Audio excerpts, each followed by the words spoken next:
Adán y Eva en el jardín del Edén. Los patriarcas Abraham, Isaac, Jacob y Moisés. Estos son algunos de los personajes más conocidos del Viejo Testamento. Pero ¿son sus historias reales o meros mitos? Cuanto más te remontas en los textos bíblicos, más difícil resulta encontrar pruebas históricas. La mayoría del Génesis es una colección de mitos, historias inventadas. Encontrar rastros históricos de eso es muy difícil. En este programa nos adentramos en la ciencia mientras los arqueólogos escudriñan la Biblia para separar ficción y realidad y averiguar si es cierto que Moisés fue de verdad el autor de la Biblia hebrea. Inmediatamente vi unas letras muy claras y diferenciadas. Este es el antepasado de la caligrafía hebrea. ¿Existen pruebas que sustenten el éxodo del pueblo elegido desde Egipto o fue un pequeño grupo de cananitas que simplemente decidió liberarse? Para saberlo, destaparemos artefactos antiguos que ayudan a fechar los acontecimientos bíblicos y veremos lo que los arqueólogos dicen que pudieron ser los muros que Josué derribó. Este incendio, por así decirlo, fue la madre de todos los incendios. Únase a los expertos en su búsqueda de las encrucijadas entre la ciencia y las escrituras para descubrir la Biblia en profundidad. Los secretos enterrados de la Biblia. Episodio 1.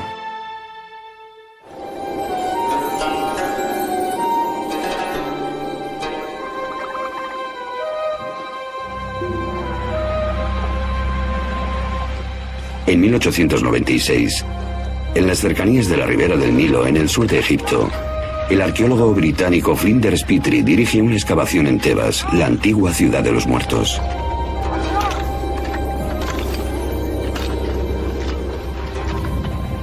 Aquí realiza uno de los descubrimientos más importantes de la arqueología bíblica.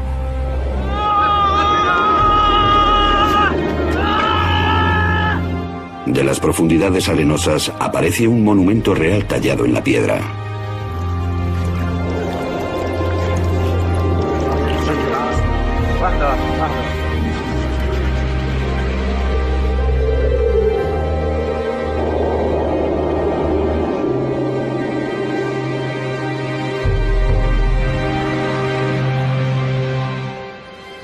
Es la llamada estela de Menepta, hecha en honor del faraón Menepta, hijo de Ramsés el Grande. Hoy se encuentra en el Museo del Cairo. Esta estela es lo que los egipcios de la antigüedad habrían llamado una estela de la victoria, porque en ella se conmemora la victoria sobre pueblos extranjeros. La mayoría de esta inscripción jeroglífica celebra el triunfo de Menepta sobre Libia, su enemigo occidental. Pero casi como si fuera una adenda, en el espacio de dos líneas se menciona la conquista de un pueblo al este de Egipto. El texto dice: Askelón ha sido hecho cautivo. Gezer ha sido hecho cautivo. Yanoam, en el norte del valle del Jordán, ha sido ocupado. Hemos despedazado Israel. Su semilla ya no existe.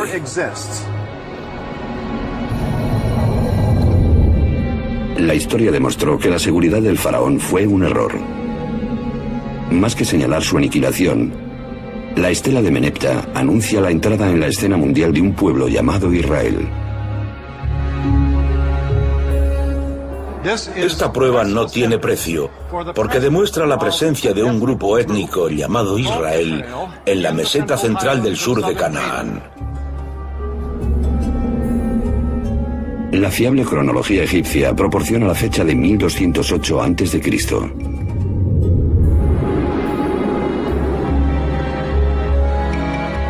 La estela de Menepta es una prueba fehaciente de que hace 3000 años un pueblo llamado israelita vivía en Canaán, el territorio que hoy comprende Israel y los territorios de la Autoridad Palestina.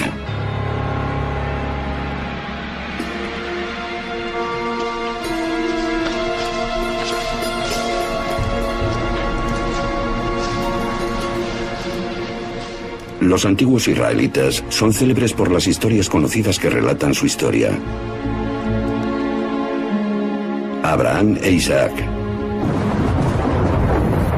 Moisés y los 10 mandamientos, David y Goliat.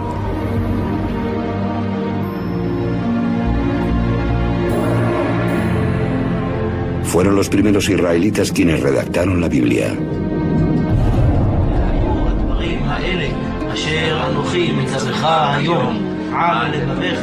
A través de los textos de la Biblia hebrea, las creencias de los antiguos israelitas sobrevivieron hasta convertirse en el judaísmo, una de las religiones más antiguas practicadas en la tierra. Y fueron los judíos quienes dieron al mundo un legado impresionante: la creencia en un solo Dios.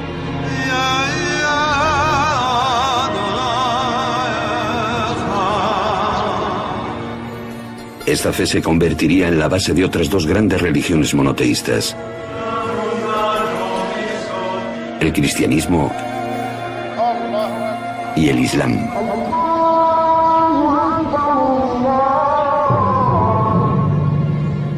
La Biblia hebrea, a menudo conocida como Antiguo Testamento, para diferenciarla del Nuevo Testamento, describe los acontecimientos del primer cristianismo y la creencia en un solo Dios, que son parte esencial de la cultura del mundo.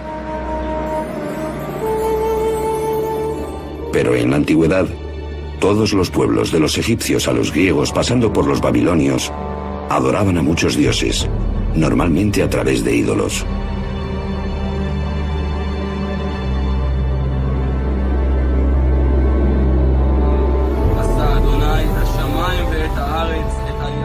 ¿Cómo fue que los israelitas, de entre todos aquellos pueblos, descubrieron el concepto de un solo Dios?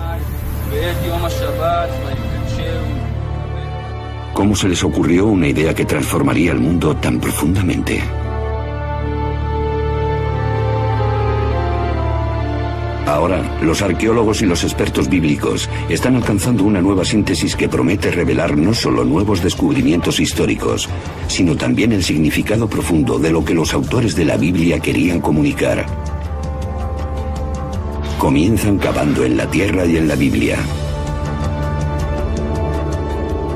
No nos podemos permitir ignorar los textos bíblicos, sobre todo si podemos aislar un resquicio de verdad entre todos los cuentos y además tenemos las pruebas arqueológicas para ello. ¿Qué ocurre cuando ambos, texto y artefacto, apuntan en la misma dirección? Entonces estamos pisando terreno históricamente firme.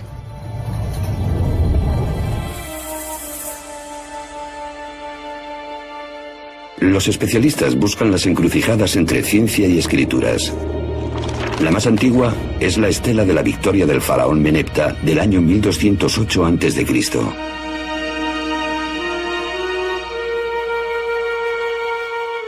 Tanto la estela como la Biblia ubican a un pueblo llamado los israelitas en las elevaciones de Canaán, una superficie que engloba a los actuales Israel y territorios de la autoridad palestina.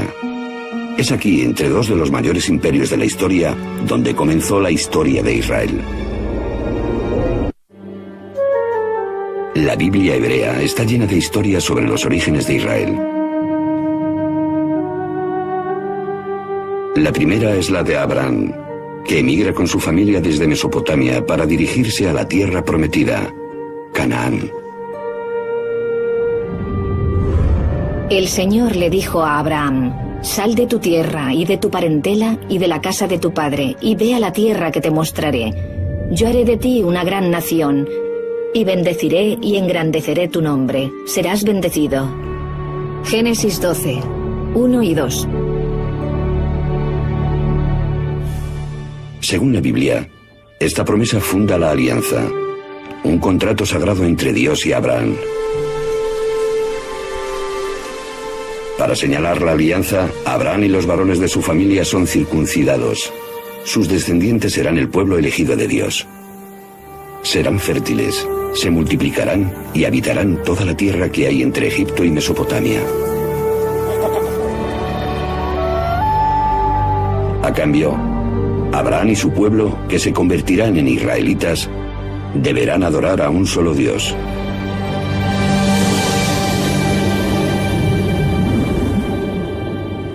Esta idea es nueva, nadie la había tenido antes. En nuestro sentido, Dios no existe antes de Abraham. Hoy en día, es difícil apreciar la radicalidad que esta idea debería de haber supuesto en un mundo dominado por el politeísmo, la creencia en muchos dioses e ídolos. relato de Abraham es parte del primer libro de la Biblia, el Génesis, como lo son el Arca de Noé y Adán y Eva. Aunque este libro comunique un mensaje potente, hasta la fecha no existen pruebas ni textos extrabíblicos que corroboren sus historias. Cuanto más te remontas en los textos bíblicos, más difícil resulta encontrar pruebas históricas. Los patriarcas datan del Génesis. La mayor parte del Génesis es una colección de mitos, historias inventadas, cosas así. Encontrar rastros históricos de esto es muy difícil. Esta ausencia de pruebas históricas ha llevado a los especialistas a enfocar de forma diferente la lectura de los relatos bíblicos. Los expertos miran más allá de nuestra noción moderna de realidad y ficción y se preguntan en primer lugar por qué se escribió la Biblia. Yahvé dijo a Moisés: consigna por escrito estas palabras, pues ellas contienen la alianza contigo y con Israel. Éxodo 34, 27. La creencia tradicional es que Moisés escribió los 5 primeros libros de la Biblia: el Génesis, la historia de la creación; el Éxodo, la liberación de la esclavitud y la llegada a la tierra prometida; el Levítico, el libro de los números; y el Deuteronomio, leyes morales y de observancia religiosa. Todavía se leen en nuestro tiempo, pues juntos forman la Torá, a menudo denominada como los 5 libros de Moisés. La idea de que Moisés había redactado personalmente los primeros 5 libros de la Biblia no encontró objeciones hasta el siglo XVII. Hubo algunas preguntas, por ejemplo, sobre la muerte y entierro de Moisés, descritos al final del Deuteronomio, el último libro de la Torá. Algunos rabinos dijeron que Moisés no podría haber escrito aquellas palabras porque estaba muerto y lo estaban enterrando. Si profundizamos en el texto, surgen todavía más discrepancias. Por ejemplo, ¿cuántas especies de animales introdujo Noé en el arca? Un texto dice que una pareja de cada animal. Otro sostiene que 7 parejas de los animales puros y solo 2 de los impuros. En un capítulo, la Biblia dice que el diluvio duró 40 días y 40 noches, pero en el siguiente se habla de 150 días. Para comprobar que las aguas han bajado, Noé suelta una paloma, pero en la frase anterior envía un cuervo. Hay 2 versiones distintas de la historia del diluvio mezcladas en la misma página.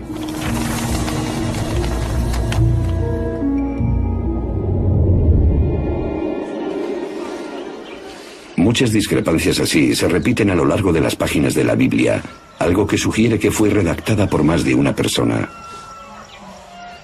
De hecho, en los 5 primeros libros de la Biblia, los especialistas han encontrado al menos 4 grupos diferentes de escribas a lo largo de cientos de años. Esta teoría se conoce como hipótesis documental. Una forma de contemplar la cuestión es como si la Biblia fuese una especie de antología compuesta en el transcurso de muchos siglos por personas diferentes que añadían cosas, eliminaban otras y así. Pero ¿cuándo comenzó el proceso de redacción de la Biblia?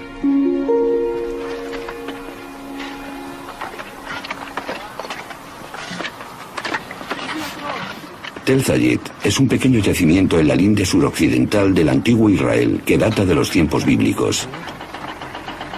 Desde 1999, Ron Tapi ha estado trabajando aquí. Era el último día de lo que había sido un típico día de excavación. Mientras estaba haciendo unas fotografías panorámicas desde la grúa, un voluntario informó a su supervisor de que pensaba que había visto unas marcas interesantes, unos arañazos que probablemente fuesen letras talladas en la piedra. ¿Dónde, aquí? Las letras serían un hallazgo raro. Cuando Tapi se arrodilló para ver las marcas, se llevó la sorpresa de su vida. Me agaché e inmediatamente vi unas letras muy claras y diferenciadas.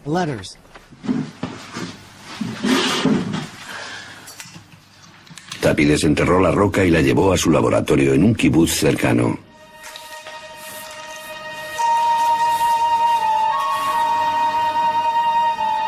Fue entonces cuando se dio cuenta de que se trataba de algo más que una simple inscripción. Aleph, Bet,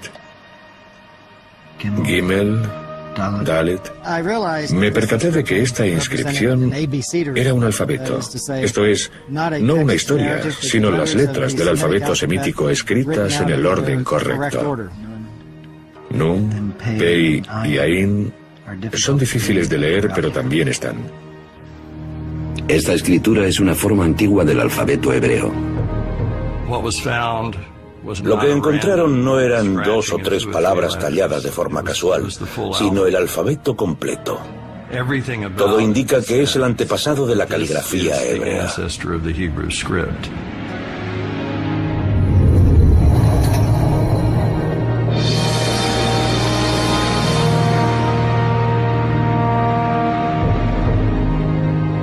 El abecedario de Tel Zayit es el alfabeto hebreo más antiguo descubierto. Se remonta al año 1000 a.C., lo cual abre la posibilidad de que la redacción de la Biblia hebrea hubiese comenzado ya en esos años.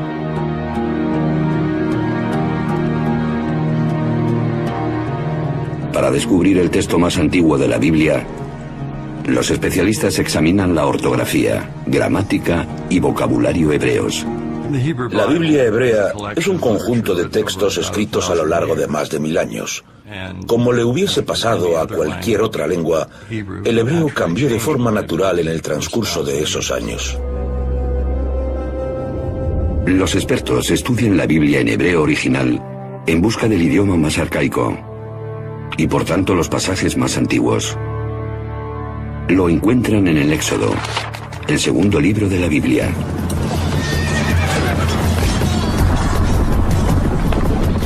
Arrojó a los carros y al ejército del faraón al mar, y sus oficiales se ahogaron en el mar Rojo.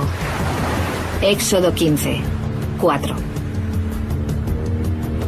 Este pasaje, conocido como la Canción del Mar, es el pasaje culminante del Éxodo. La historia de la esclavitud de los israelitas en Egipto y cómo Moisés los llevó a la libertad. En toda la Biblia, ningún acontecimiento recibe más menciones que el Éxodo. Con el desarrollo de la escritura hebrea antigua, la Canción del Mar podría haber sido redactada alrededor del año 1000 a.C., la época del alfabeto descubierto por Tapi. Pero seguramente el fragmento se recitaba como poema mucho antes de los comienzos del hebreo escrito. Es muy posible que fuese un tipo de cuento contado en verso que la gente recitaba alrededor del fuego. Igual que normalmente nuestros poemas son más fáciles de recordar que la prosa. Pensamos que la poesía se transmitía oralmente de unas personas a otras, mucho antes de que comenzasen a ponerlas por escrito. Debido a que los versos del Éxodo son tan antiguos, ¿es posible que la historia posea referentes históricos?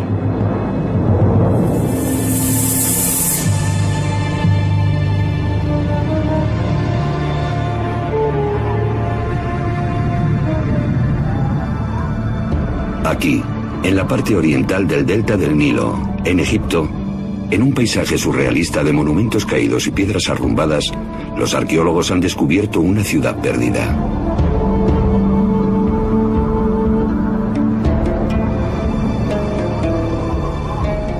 Inscrito en los monumentos de todo el conjunto, se halla el nombre de Ramsés II, uno de los gobernantes egipcios más poderosos. Ramsés es conocido como el faraón del Éxodo. Los textos egipcios antiguos denominan a esta ciudad Pi Ramsés o Casa de Ramsés, un nombre reiterado en la historia bíblica del Éxodo. El único elemento específico mencionado en el Éxodo que podemos conectar con materiales no bíblicos son las ciudades que los hebreos tuvieron que construir y que se llaman Pitón y Ramsés.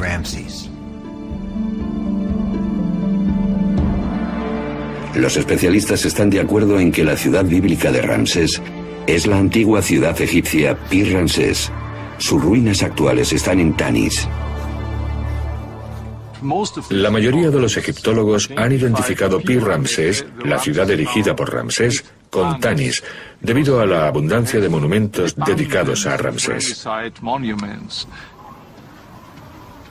Esta concordancia entre la arqueología y la Biblia proporciona el marco temporal del Éxodo, que no podría haber sucedido antes de que Ramsés se convirtiese en rey alrededor del año 1275 a.C., y tampoco podría haber tenido lugar después de 1208 a.C., cuando la estela del faraón Menepta, el hijo de Ramsés, ubica a los israelitas en Canaán.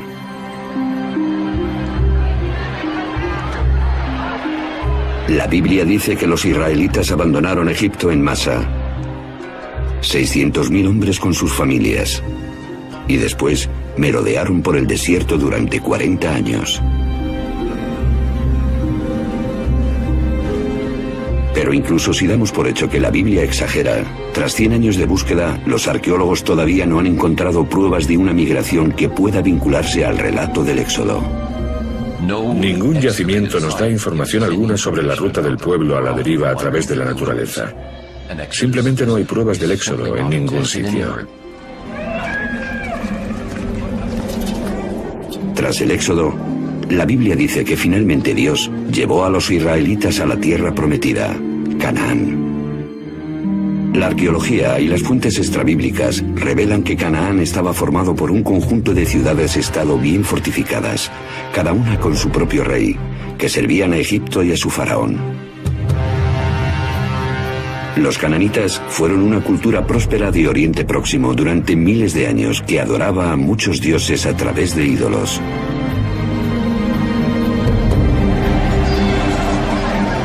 La Biblia cuenta cómo un nuevo líder, Josué, introduce a los israelitas en Canaán en una brutal campaña militar. Entonces el pueblo lanzó un fuerte grito y sonaron las trompetas. Al oír su sonido, el pueblo prorrumpió en un griterío ensordecedor y el muro se desplomó. Josué 6, 20. En la década de 1930, el arqueólogo británico John Garstin excavó en Jericó, la primera ciudad cananita en la campaña de Josué. Garstin descubrió pruebas claras de destrucción y declaró que había encontrado las murallas derribadas por Josué.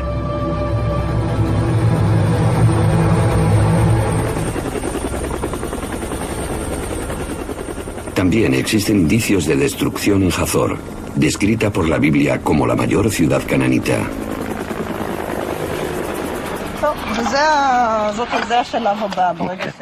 Hoy, en Hazor, hay excavaciones dirigidas por Amnon Ben-Tor, uno de los principales arqueólogos israelíes, y su discípula y codirectora Sharon Zuckerman.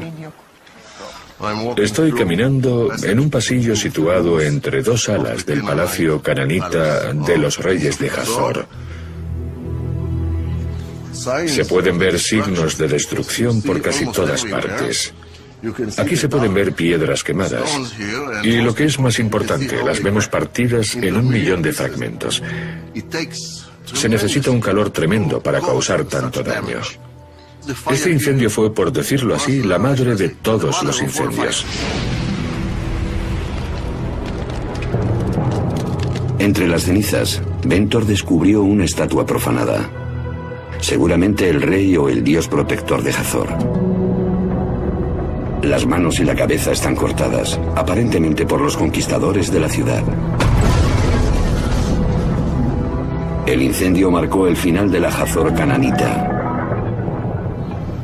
La primera pregunta es, ¿quién lo hizo? ¿Quién estaba por ahí en esos momentos? ¿Quién es el candidato? En primer lugar, los egipcios. Pero en ninguna de sus inscripciones de la época aparece Hazor. No mencionan haber hecho nada allí. ¿Podría haberlo hecho otra ciudad-estado cananita? Pero ¿quién tenía la fuerza suficiente para ello? ¿Quién nos queda? Los israelitas, los únicos que según sostiene su tradición lo hicieron. Así que digamos que los israelitas deben ser considerados responsables de la destrucción de Hazor a menos que se demuestre su inocencia.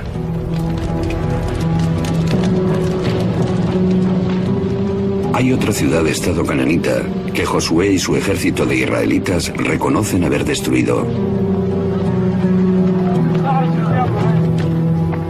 Es Ai, y se ha descubierto en lo que ahora es territorio de la Autoridad Palestina en Cisjordania.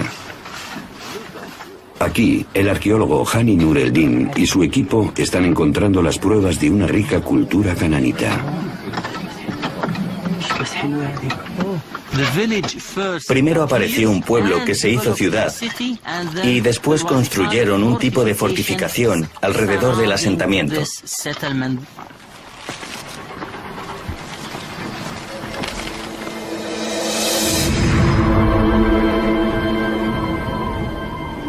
Estos montones de piedras fueron una vez un palacio y templos magníficos que después se destruyeron.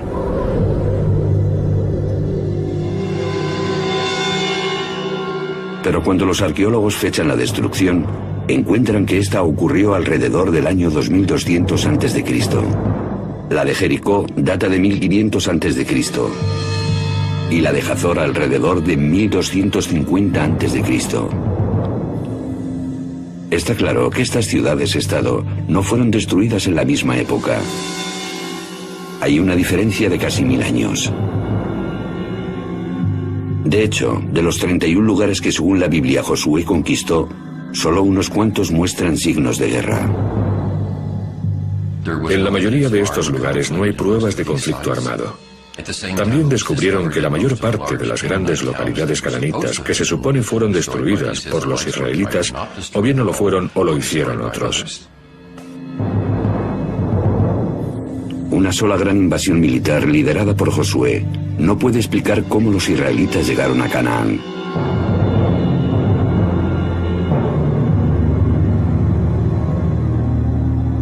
Pero la destrucción de Hazor sí coincide con el momento en que la estela de Menepta ubica a los israelitas en Canaán. Así que, ¿quién destruyó Hazor? Amnon Ben-Dor todavía cree que los israelitas destruyeron la ciudad. Pero su codirectora, Sharon Zuckerman, no piensa lo mismo. El último acto de destrucción consistió en la mutilación de las estatuas de reyes y dioses. Pero no hay signos de guerra ni de lucha. No vemos armas en la calle, como en otras ciudades destruidas por extranjeros. Las excavaciones revelan que en Hazor había una capa social inferior de siervos, esclavos y plebe, y una superior formada por el rey y las élites ricas. En los grandes palacios de la élite de Hazor, Zuckerman encuentra zonas de abandono y desatención. Para los arqueólogos, estos signos indican una cultura en decadencia, una rebelión interna.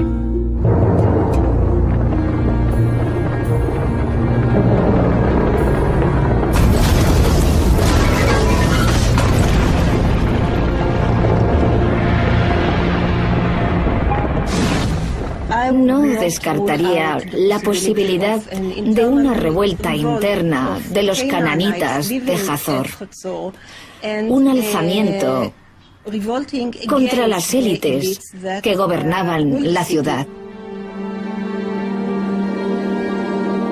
De hecho, el sistema cananita de ciudades-estado se vino abajo, incluso en Hazor y Jericó. La arqueología y los textos antiguos muestran con claridad que este fue el resultado de un largo periodo de declive y turbulencias que se extendió a Mesopotamia, la región del mar Egeo y el imperio egipcio alrededor del año 1200 a.C.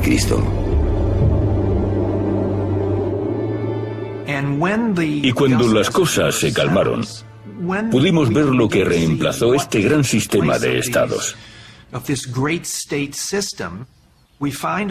Encontramos un número de pueblos nuevos que de repente llenan el vacío creado por la disolución del gran sistema de ciudades-estado.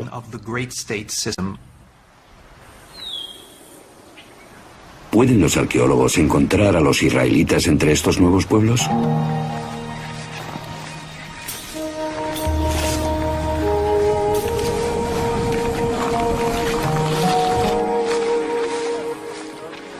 En la década de 1970, los arqueólogos comenzaron a hacer estudios extensos en la zona elevada central de Canaán, que hoy se encuentra en el territorio de la Autoridad Palestina en Cisjordania.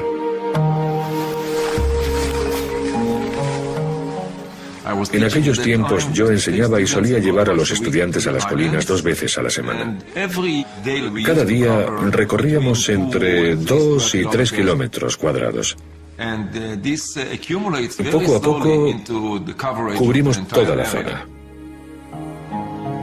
Israel Finkelstein y equipos de arqueólogos peinaron grandes zonas y recogieron todos los fragmentos de alfarería antigua que había sobre la superficie.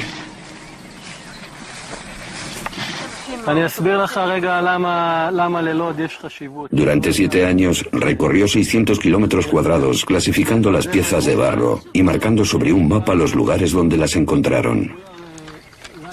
Al principio, los puntos del mapa no me decían nada, pero después, poco a poco, comencé a vislumbrar un tipo de fenómeno, regularidades.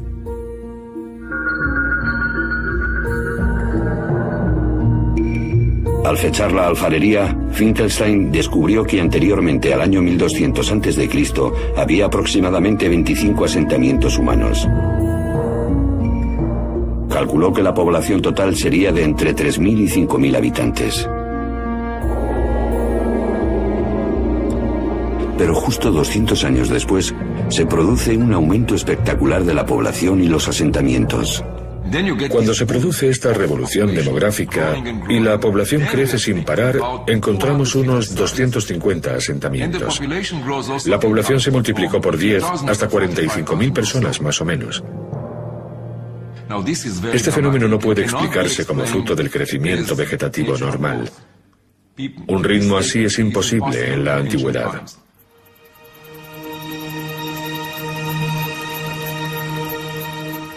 Si no fue el crecimiento natural, tal vez estamos ante olas de pueblos dispersos que se asentaron en la zona tras la caída del sistema de ciudades-estado.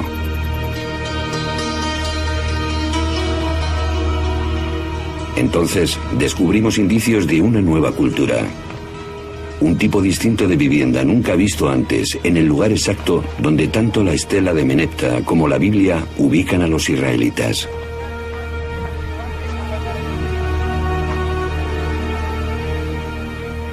Los lugares donde aparece esta clase de casa coinciden con las zonas donde los israelitas vivían. Incluso a veces se las denomina casas israelitas o tipo de vivienda israelita. Parece que la gente que vivía en estas aldeas se organizaba en un tipo de sociedad más o menos igualitaria, porque no hay grandes construcciones arquitectónicas. Si te fijas en los hallazgos, son relativamente pobres. La alfarería es más bien mundana. No quiero ofender a los primeros pobladores o a los israelitas de la antigüedad, pero aquí hay muy poco arte. Curiosamente, esta alfarería rudimentaria encontrada en los nuevos pueblos israelitas es muy parecida a la de uso diario hallada en las ciudades cananitas anteriores como Hazor.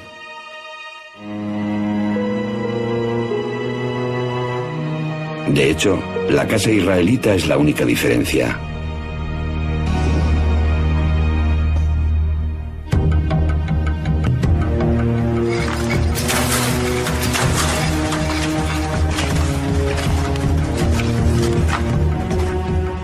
Estas grandes semejanzas han llevado a los principales arqueólogos a una asombrosa nueva conclusión sobre los orígenes de los israelitas antiguos. La idea es que la mayoría de los primeros israelitas fueron originalmente cananitas desplazados. Los israelitas estuvieron siempre en Israel. Eran nativos, pero pertenecían a diferentes grupos. Eran los desposeídos. Lo que estamos viendo es un movimiento de gentes, pero no una invasión de hordas armadas extranjeras. Más bien se trató de una revolución social y económica. Los textos antiguos describen cómo los gobernantes egipcios y sus vasallos, los reyes cananitas, sobrecargan a las clases bajas de Canaán con impuestos e incluso esclavitud.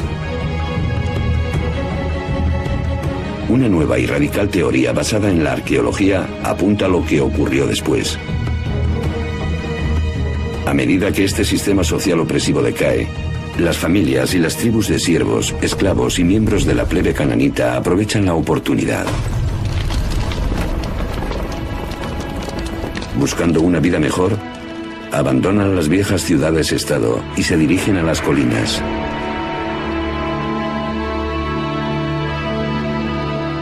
Libres de la opresión de su pasado, se alzan en lugares nuevos como un pueblo nuevo, los israelitas.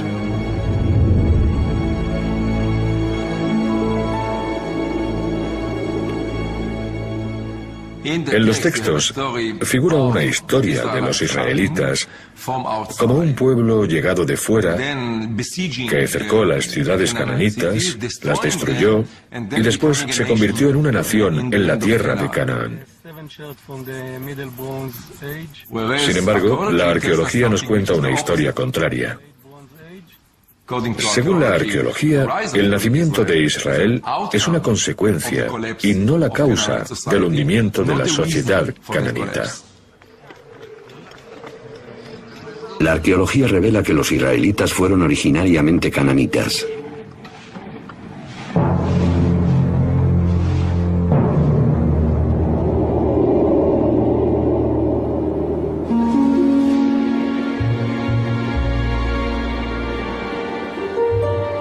Entonces, ¿por qué la Biblia suele presentar a los israelitas como extranjeros en Canaán? El trayecto de Abraham desde Mesopotamia, la salida de Egipto y la llegada a la tierra prometida de los esclavos liderados por Moisés. Incluso la conquista de Canaán por Josué desde el exterior. La respuesta se puede hallar en su deseo de forjarse una identidad nueva y diferenciada.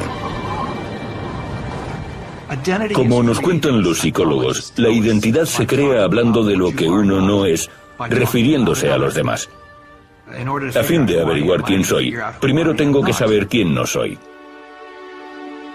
Lo que siempre falta en los pueblos israelitas son los grandes palacios y la artesanía extravagante asociadas a los monarcas y a las élites económicas de Canaán. A los israelitas no les gustaba el sistema cananita y se definían por oposición a él. Al no usar alfarería decorada, al no usar alfarería importada, desarrollaron una ideología de la simplicidad que marcó la diferencia entre ellos y los sistemas egipcio y cananita. Si los israelitas querían distanciarse de su pasado cananita, ¿qué mejor que crear una historia sobre su destrucción?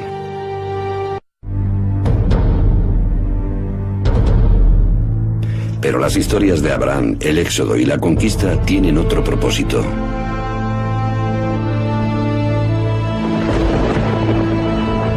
Son una conmemoración del poder de lo que la Biblia dice que es la mayor diferencia entre los israelitas y el resto de los pueblos: su Dios. En el judaísmo posterior, el nombre de Dios se considera tan sagrado que ni siquiera se puede pronunciar. No sabemos exactamente lo que significa y tampoco cómo se pronunciaba. Pero parece ser el nombre personal del Dios de Israel. De modo que de alguna manera su título es Dios y su nombre era estas 4 palabras. En inglés y español son YHWH.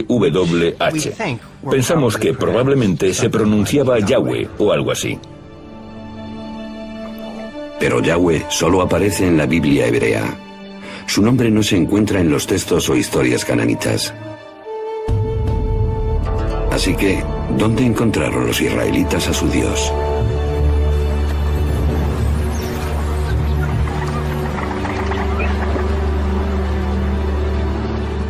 La búsqueda de los orígenes de Yahweh lleva a los especialistas de vuelta al antiguo Egipto.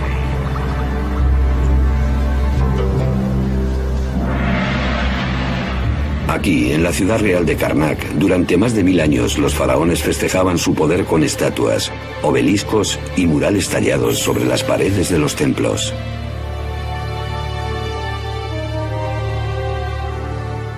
Aquí, en el muro septentrional de Karnak, encontramos unas escenas que narran las victorias y batallas de Seti I, el padre de Ramsés el Grande.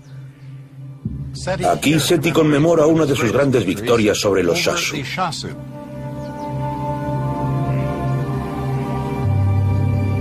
Los Shasu eran un pueblo que vivía en los desiertos del sur de Canaán, ahora en Jordania y en el norte de Arabia Saudí, en torno a la misma época en que aparecen los israelitas.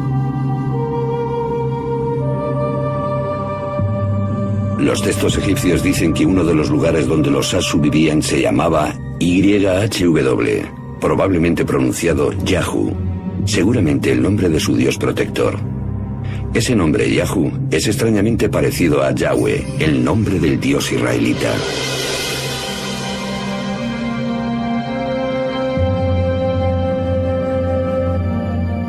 En la Biblia, el lugar donde vivían los Shasu se denomina Madián. Fue aquí, antes del Éxodo, donde la Biblia nos cuenta que Moisés encontró a Yahweh en la forma de una zarza ardiente. No te acerques.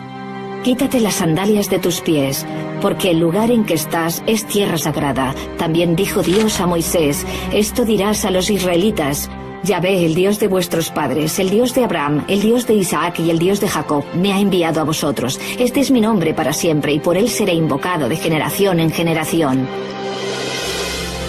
Éxodo 3, 5 y 15. Así que, de acuerdo con las fuentes egipcias, algo parecido al nombre Yahweh aparece en los alrededores de Madián. Y aquí tenemos a Moisés en Madián. Y esta deidad se le aparece y revela que su nombre es Yahweh. Estas asombrosas conexiones están llevando a los expertos a reexaminar la historia del Éxodo.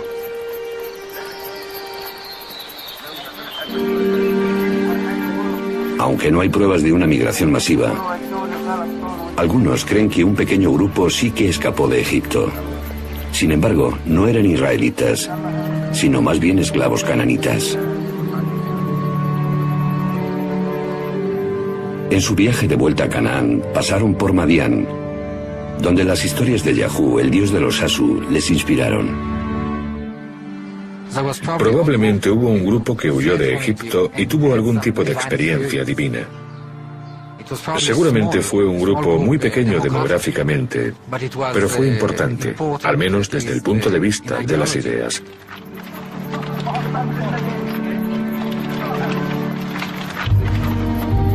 Siguieron hacia la comarca elevada en el centro de Canaán, donde se toparon con las tribus que habían huido de las ciudades-estado cananitas.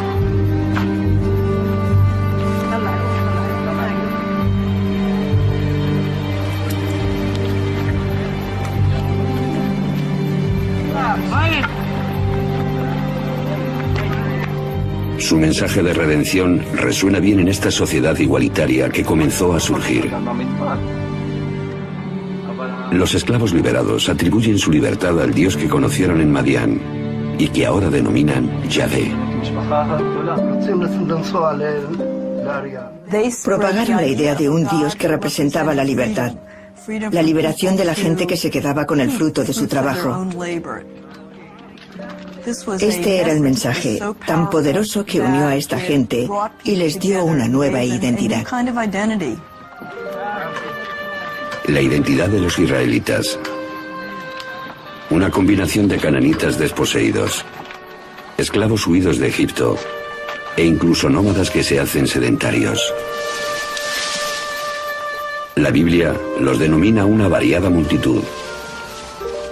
De acuerdo con la Biblia hebrea, el primer Israel fue un batiburrillo, como sabemos hoy. Pero toda esta gente está unida por una nueva visión.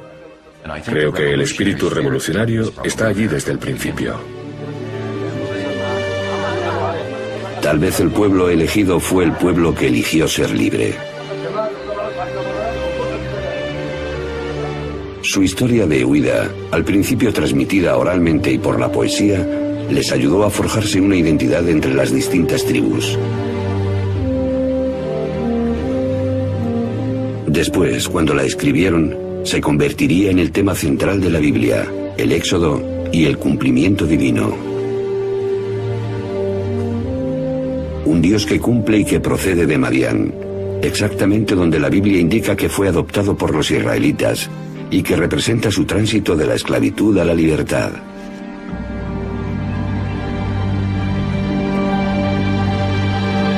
Entonces, ¿se halla aquí el inicio del monoteísmo?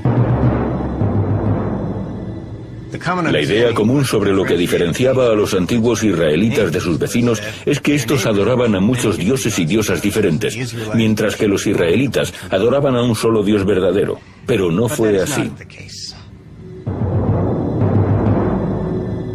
Esta figurita de un becerro, que seguramente representa a él, el dios principal dentro de las deidades cananitas, es uno de los miles de ídolos descubiertos en yacimientos arqueológicos israelitas. A menudo los israelitas adoraban a otros dioses. Tal vez se suponía que no debían hacerlo, pero lo hicieron. Así que al menos en la práctica muchos, si no todos los israelitas, eran politeístas. Según esta prueba arqueológica, el modelo bíblico del pueblo israelita monoteísta debe ser cuestionado. Sin embargo, las palabras, los pensamientos y las ideas tienen el poder de crear cosas. Al intentar definirse como un pueblo único que adoraba a un solo Dios, los redactores de la Biblia hebrea plantaron la semilla que después germinó y se convirtió en la base del monoteísmo practicado por las tres principales religiones de nuestra cultura actual. Fueran escritas por Moisés o por escribas, las historias del Antiguo Testamento están grabadas en los corazones de millones de personas que han encontrado en las palabras de la Biblia su fe y su consuelo.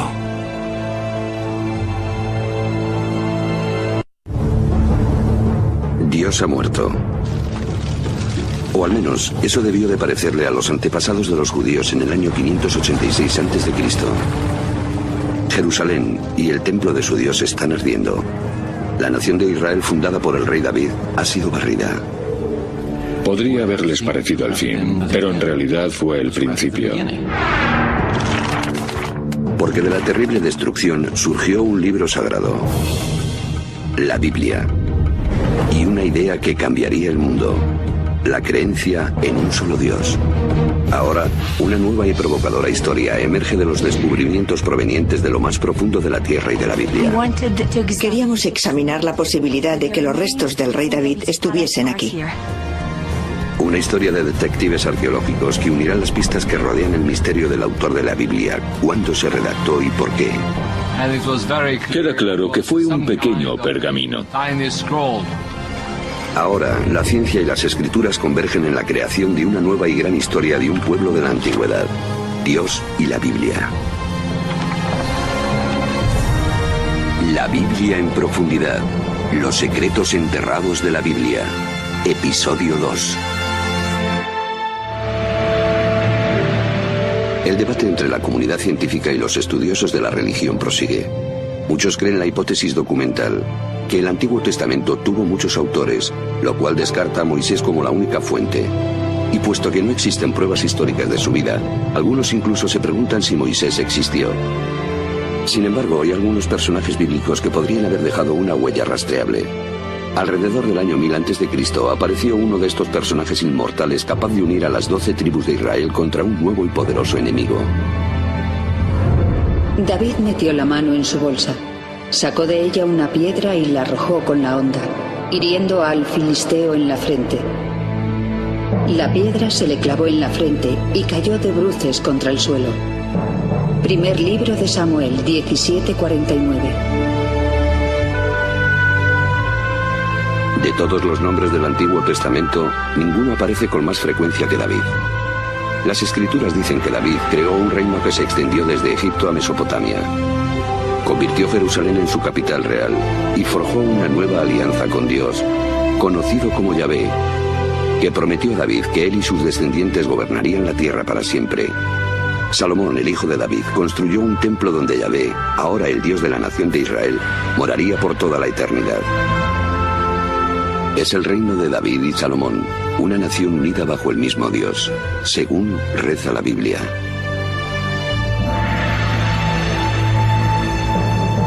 Hoy en día algunos escépticos arguyen que no hubo nada parecido a una monarquía unificada. Sostienen que es una invención bíblica posterior, especialmente de los especialistas modernos. Es decir, que David no existió. Como un revisionista bíblico afirma, David no fue más real que el rey Arturo. Pero entonces, en 1993, un sorprendente descubrimiento arrojó nueva luz sobre quien la Biblia llama el más grande rey de Israel. Gila Cook estaba terminando un trabajo de campo con un ayudante en Tel Dan, una excavación bíblica en el norte del actual Israel.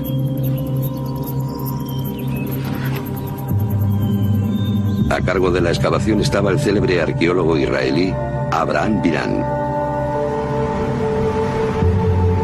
El día terminaba y Cook estaba tomando sus últimas medidas cuando oyó un grito desde abajo. Era Biran con su potente voz gritando: «Gila, vámonos». Y yo le hice un gesto con la mano y seguí trabajando. Tras una segunda llamada de Biran, Cook le dijo a su ayudante que la bajase y comenzó a descender la colina. Llego allí, tiro el bolso y la pizarra y preparo mis cosas. Pero algo le llamó la atención. Una piedra con lo que parecía arañazos. Aunque en realidad se trataba de una inscripción antigua. Esta vez fue ella quien llamó a Biran a gritos. La miró, después me miró a mí y dijo: «Dios mío». Cook había encontrado un fragmento de una estela de la Victoria escrita en arameo, una lengua antigua muy similar al hebreo. Hecha por orden del rey de Damasco o de uno de sus generales, la piedra conmemora la conquista de Israel. Maté a poderosos monarcas al mando de miles de carros y jinetes. Maté al rey de la casa de David.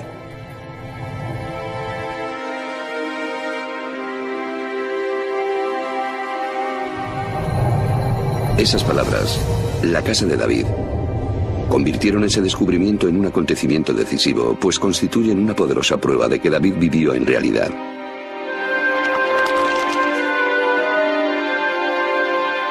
Al contrario que el Génesis, las historias de los reyes de Israel se alejan de la narrativa bíblica legendaria y se adentran en la historia.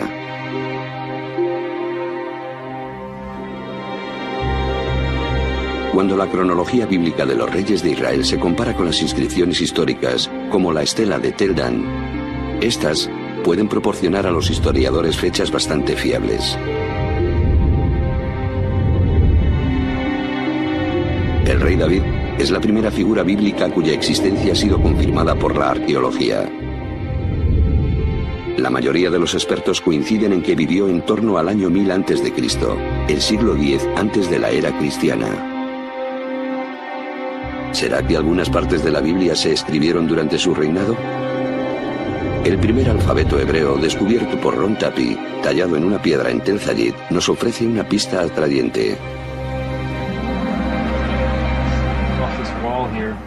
La piedra se talló con este alfabeto y después se usó para levantar un muro. La estructura fue destruida por un incendio a finales del siglo X a.C. El hallazgo es incluso más importante porque Tel Zayid es un remanso situado en las lindes del reino de David. Si había un escriba que pudiese escribir este alfabeto en un lugar tan lejano, en los parajes de la linde occidental más remota del reino, si había un escriba que fuese capaz de hacer algo así, eso significa que en la capital del reino hubo otros y mucho más refinados. ¿Pudieron estos escribas vivir en la corte del rey David y de su hijo Salomón? ¿Pudieron ser los primeros redactores de la Biblia?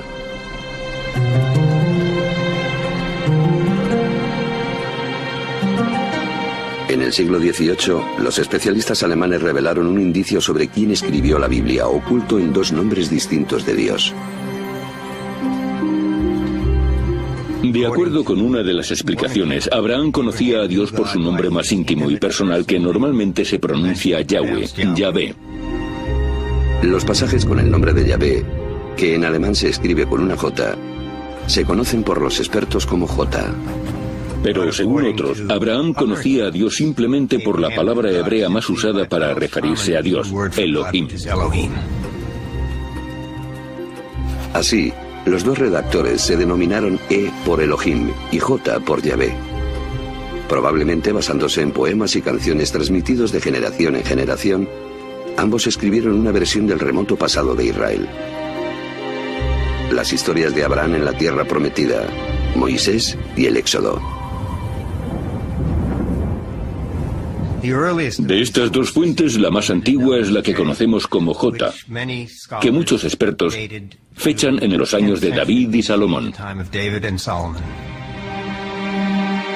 Debido a que el contexto de la versión de los Hechos según J es la zona alrededor de Jerusalén, es probable que el escritor viviese allí, tal vez en las cortes reales de David y Salomón.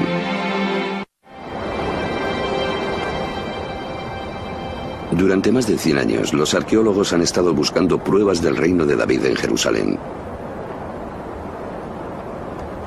Una arqueóloga israelí, Eilat Mazar, estuvo excavando en la parte más vieja de la ciudad, lo que hoy en día se conoce como Ciudad de David. Pero debido a que esta zona había sido escenario de luchas, destruida y reconstruida a lo largo de miles de años, era muy improbable que allí sobreviviesen restos bíblicos.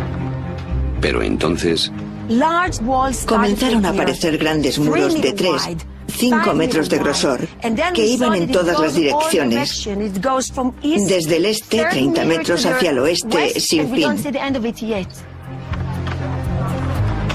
Unos muros así de grandes solo pueden ser parte de un edificio enorme. Mazar cree que las excavaciones que ha realizado hasta la fecha constituyen solamente el 20% del tamaño total de la construcción. Una estructura tan descomunal demuestra centralización y capacidad constructora. Solo puede ser una estructura real. Este enorme complejo puede probar la existencia de un reino, pero ¿se trata del reino de David?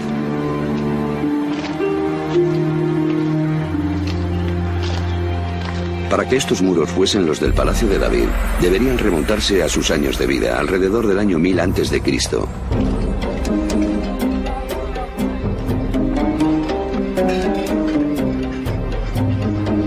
El problema es que los muros de piedra no pueden ser fechados por sí mismos. Los arqueólogos bíblicos datan las ruinas basándose en la alfarería que encuentran junto a ellas.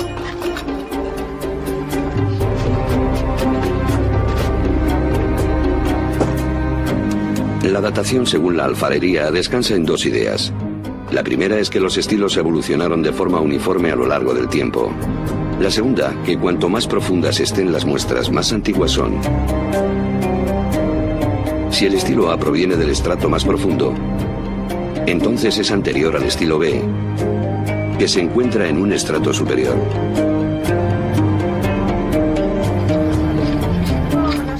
Al analizar la alfarería en excavaciones bien estratificadas, los arqueólogos pueden crear lo que llaman una cronología relativa. No obstante, esta cronología flota en el tiempo sin fechas fijas.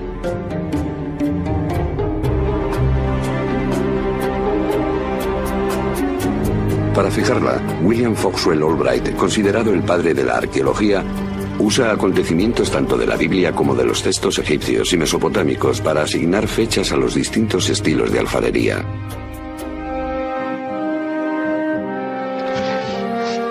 La cronología de Albright, ligeramente modificada, es lo que Mazar usa para fechar este gigantesco edificio y lo que la mayoría de los arqueólogos usan hoy en día. ¿Ha descubierto Mazar el Palacio de David? Las pruebas se acumulan. El edificio es enorme y está ubicado en un lugar prominente de la parte más antigua de Jerusalén. Y según la cronología de Albright, Los objetos de barro se remontan al siglo X a.C., los años del rey David.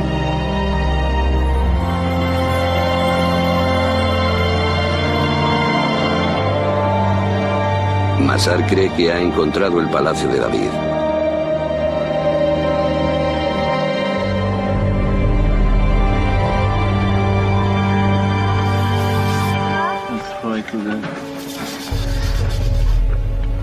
Pero tanto las pruebas como la existencia del mismo reino descansan en la datación de unos fragmentos de alfarería. En la actualidad disponemos de un método más científico que no depende de la Biblia, tal como el de Albright, y que además data las piezas de alfarería de forma fija. Es el método de datación por radiocarbono, una especialidad de Elisabetta Boretto del Instituto Weizmann.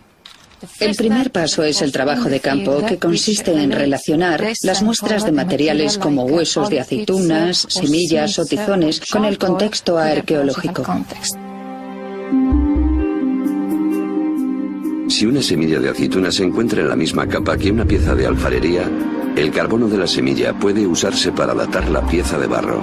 Cuando la semilla muere, su carbono radioisótopo, carbono 14, se degrada a un ritmo regular a lo largo del tiempo, mientras que el carbono 12 no se pervierte.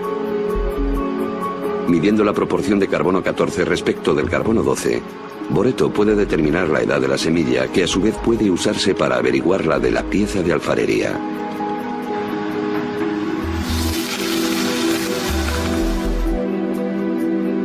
Sus muestras de carbono permiten fechar la pieza Albright, que la mayoría de los arqueólogos asocian a los tiempos de David y Salomón, unos 75 años más tarde.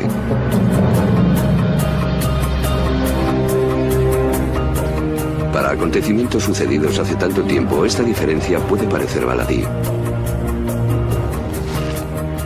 Pero si Boretto tiene razón, el palacio de David de Masar y el alfabeto hebreo antiguo de Tapi tienen que ser datados de nuevo, lo cual los coloca en la época de los reyes menores Omri, Ahab o Acab, y su esposa, la odiada Jezabel, todos ellos adoradores del dios cananita Baal. Otros equipos han recogido muestras de carbono siguiendo el mismo método y con la misma meticulosidad. Según sus resultados, el palacio de Masar y el alfabeto de Tapi se pueden fechar en el siglo X a.C., los tiempos de David y Salomón. ¿Cómo podemos explicar esta diferencia? El problema es que estas dataciones por el método carbono 14 tienen un error de más o menos 30 años, que es aproximadamente la diferencia entre los dos resultados. Las piezas de alfarería y el método del carbono no pueden por ellos mismos dilucidar si el reino de David y Salomón fue tan grande y próspero como lo describe la Biblia.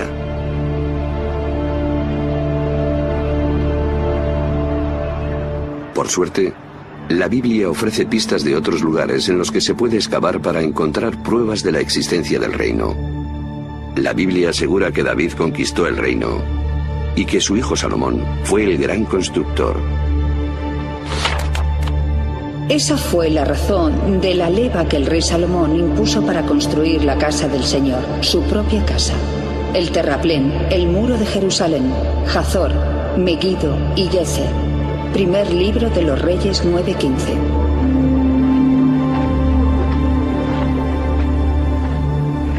Aquí en Hazor, Amnon Ben-Tor, director de las excavaciones, cree que esto puede probar la campaña de construcciones llevada a cabo por Salomón. Los arqueólogos lo llaman una puerta de 6 cámaras, es decir, una gigantesca entrada fortificada con torres y garitas. El predecesor de Ben-Tor, Yigal Yadin, fue el primero en desenterrar este conjunto.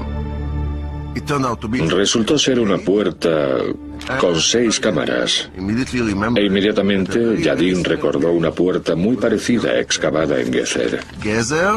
Después, un equipo de la Universidad de Chicago descubrió esta puerta aquí en Megiddo. Asombrado por el parecido entre estas 3 puertas, Yadin recordó el pasaje de la Biblia. Aquí tenemos una conexión maravillosa entre el fragmento bíblico y su manifestación arqueológica.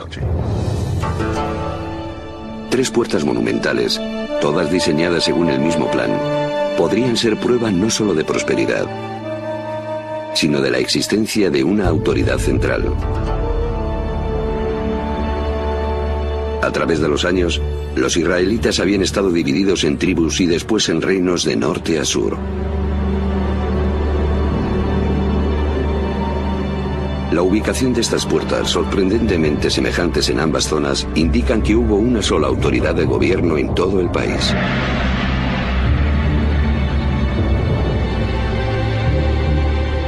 Pero, ¿cómo podemos estar seguros de que este fue el reino de David y Salomón? La respuesta se encuentra en Egipto. La escena de decapitación que vemos en este muro conmemora una campaña militar comandada por el faraón Sisac, o Sesonk, el fundador de la 22ª dinastía de Egipto. En el 5º año del reinado de Roboam, Sisac, rey de Egipto, se alzó contra Jerusalén y se apoderó de los tesoros de la casa de Yahvé y de la casa del rey. Se apoderó de todo, incluso de los escudos de oro que había hecho Salomón. Primer libro de los Reyes, 14, 25 y 26. La importancia de esta correspondencia, la de estas fechas, momentos específicos de la historia del antiguo Egipto, que coinciden con la historia bíblica, es sorprendente y tenemos que tomarla en cuenta. Esta sorprendente coincidencia entre la historia bíblica y la del antiguo Egipto proporciona una fecha fiable de la muerte de Salomón. Según la rigurosa cronología egipcia, la campaña de Sisac se remonta al año 925 a.C. Y la Biblia dice que Salomón murió 5 años antes, es decir, en 930 a.C. Esto es una prueba más de que David y Salomón vivieron en el siglo X a.C.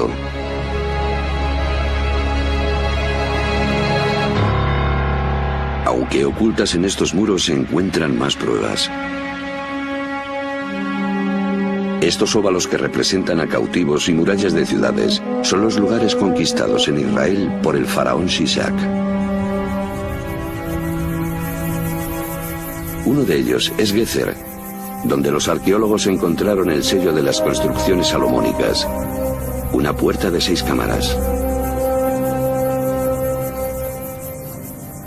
Bill Dever dirigió estas excavaciones a finales de la década de 1960. Aquí tenemos evidencias tangibles de una destrucción. Abajo se encuentran las piedras originales casi en el mismo lugar donde fueron colocadas, pero si miramos aquí nos damos cuenta de que están agrietadas. Incluso podemos ver dónde fueron quemadas por el calor y el gran incendio provocado aquí. Y arriba vemos que el fuego fue tan intenso que la piedra caliza se fundió y fluyó como si fuese lava. Esto es un conjunto de pruebas empíricas de una destrucción que podemos relacionar con la célebre campaña del faraón Sisac. Si la puerta fue destruida por Sisac en el año 925 a.C., entonces debieron de construirla en vida de Salomón, fallecido 5 años antes.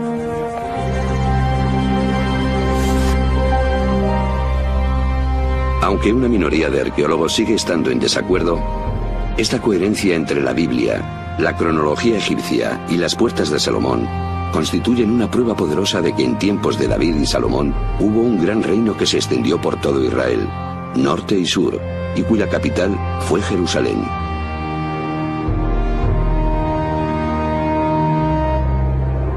Pero esta ciudad fue más que un centro político, también fue un centro religioso. La magia de Jerusalén es la magia del templo. Un templo para el único Dios. La consecuencia de esto es que Jerusalén y su templo se alzan como símbolos no solo de la existencia de un solo Dios, sino del carácter único del pueblo judío.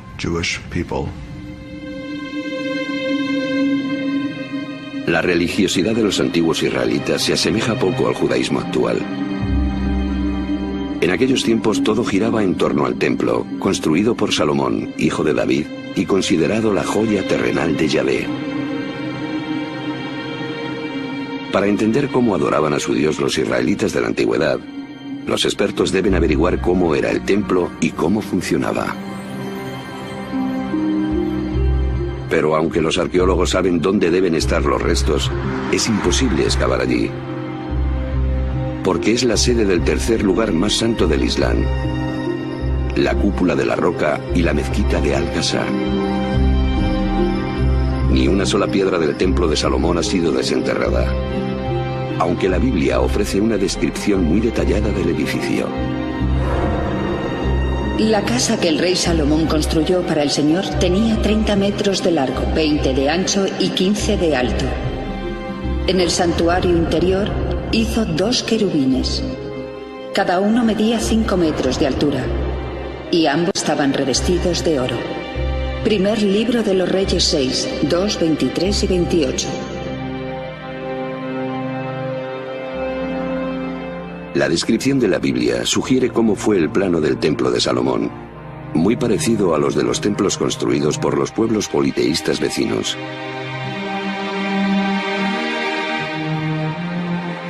El más similar es uno situado a cientos de kilómetros al norte de Jerusalén, Ain Dara, en la actualidad Siria. Ambos poseen dimensiones parecidas y la misma planta. Los dos templos están custodiados por esfinges y querubines, como los llama la Biblia. La peculiaridad del templo de Ain Dara son las enormes huellas del dios que lo habitaba, las cuales marcan sus pasos hacia el trono que se halla en el santuario interior. Si tomamos la información sobre el templo de Salomón, que se halla en el libro de los Reyes, y la comparamos con el templo de Ain Dara, tenemos una imagen bastante buena de su aspecto en la época de Salomón.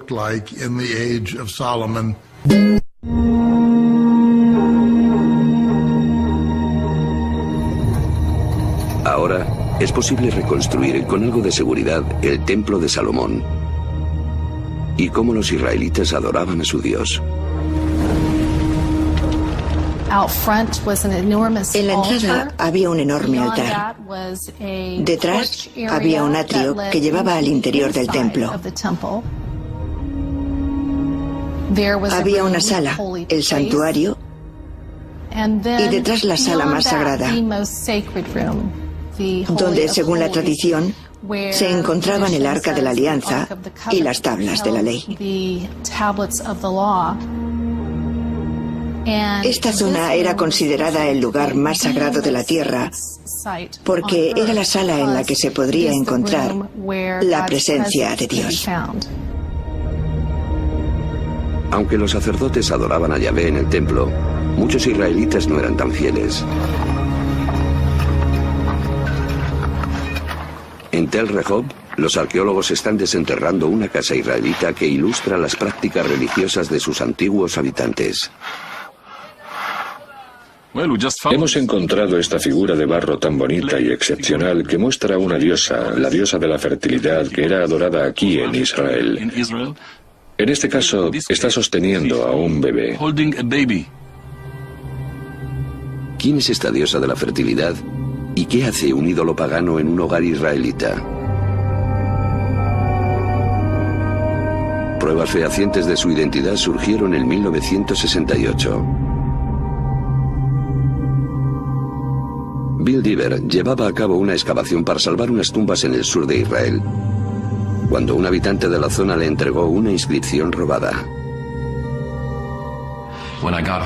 Cuando regresé a casa y la desenvolvé, pensé que me iba a dar un ataque al corazón. Resultó ser la inscripción de una tumba en caracteres nítidos del siglo VIII.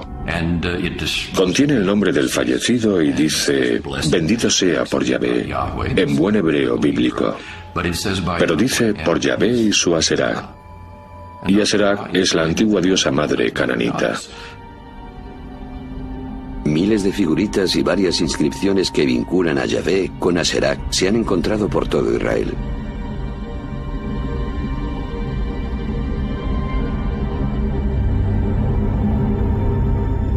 Muchos expertos creen que este es el rostro de Aserak. La conclusión de Diver es que Dios tenía esposa.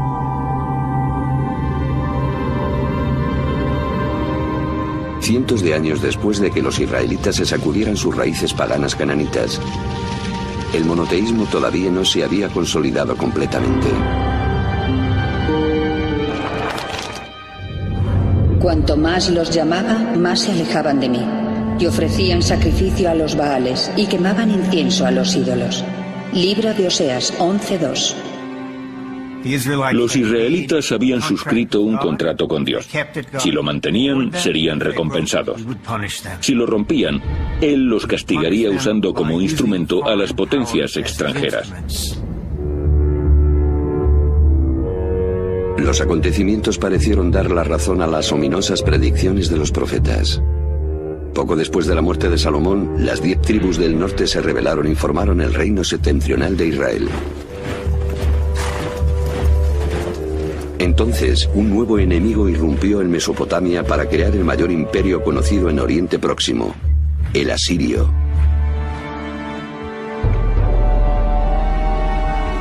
Numerosos textos y relieves asirios dan testimonio de su dominación sobre Israel y Judá.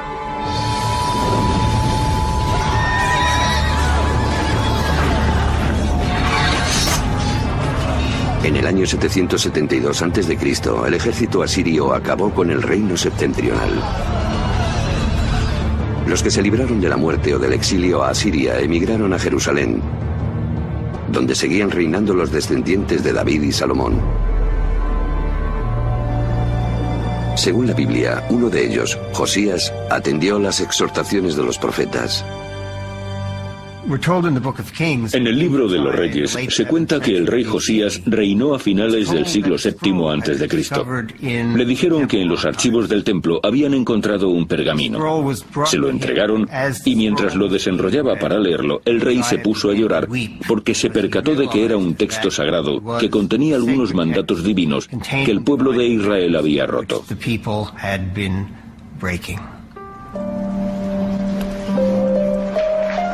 Los especialistas creen que el pergamino perdido es una parte del 5.º libro de la Torá. El Deuteronomio, un extenso y detallado código de leyes y prácticas. Este texto inspiró a otro grupo de escribas en el siglo VII a.C., los denominados escritores D. Según la hipótesis documental, tras los redactores de los grupos J y E, D es el tercer conjunto de escribas que tomaron parte en la redacción de la Biblia hebrea. Los redactores D reescribieron el Éxodo para reafirmar la alianza entre Dios y el pueblo de Israel. Debéis amar al Señor porque Él os ama. Os ha amado más que a cualquier otra nación. Así que el amor divino a Israel requiere una correspondiente lealtad a Dios. La lealtad exclusiva a Dios.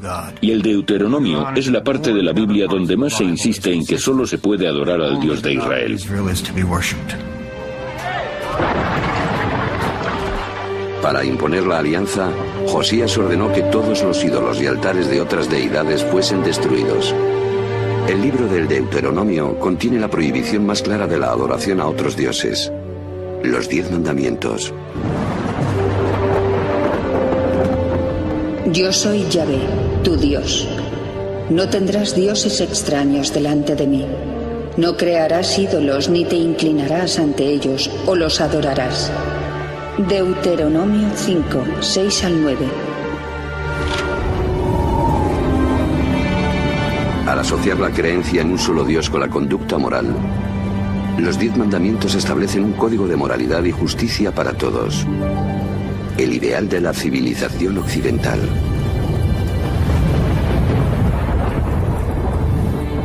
A pesar de las reformas de Josías, los antiguos israelitas siguieron adorando a otros dioses. La aceptación de un dios y el triunfo del monoteísmo comenzó con una serie de sucesos de los que la Biblia, la arqueología y los textos antiguos dan fe de forma nítida.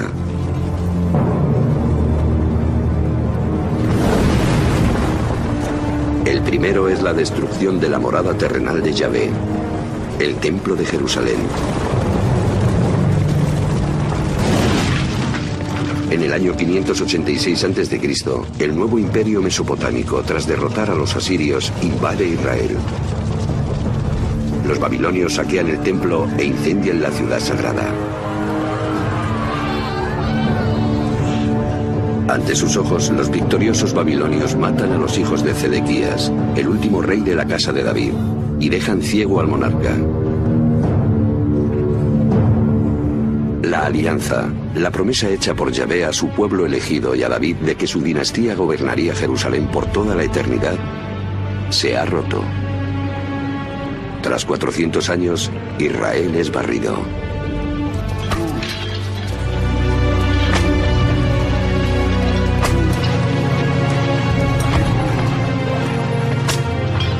Los babilonios capturan a los sacerdotes, profetas y escribas, y los arrastran encadenados a Babilonia. Los documentos babilonios confirman la presencia de israelitas exiliados, incluido su rey.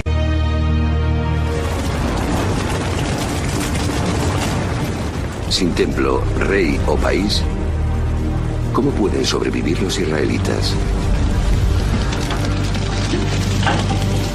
Su viaje comienza con las antiguas escrituras, que según las especulaciones de los expertos fueron rescatadas de las llamas de la destrucción.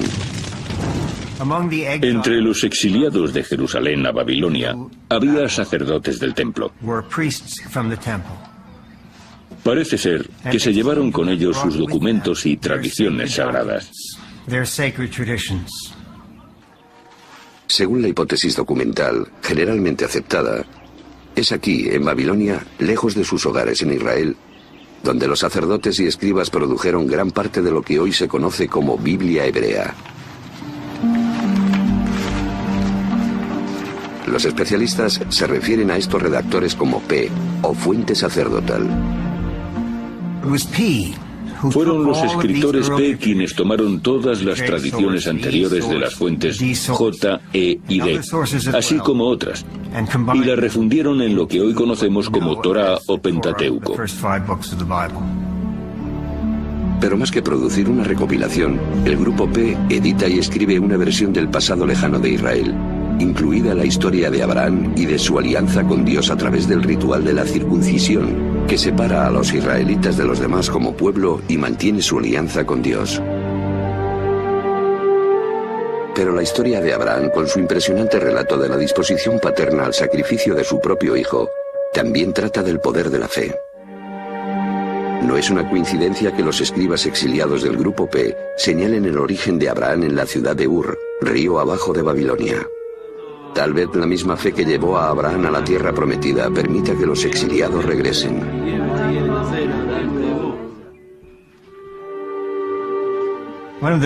Uno de los temas recurrentes de la Torá es el exilio y el regreso. Abraham baja y sale de Egipto. Los israelitas también. Para los exiliados en Babilonia del siglo VI a.C., ese tema debería de haber tenido una gran resonancia. Dios, que en el pasado había actuado en su favor, seguramente lo haría de nuevo. Pero los israelitas tienen otro problema. ¿Cómo pueden redimirse a los ojos de Yahvé en el extranjero sin templo ni sacrificios rituales?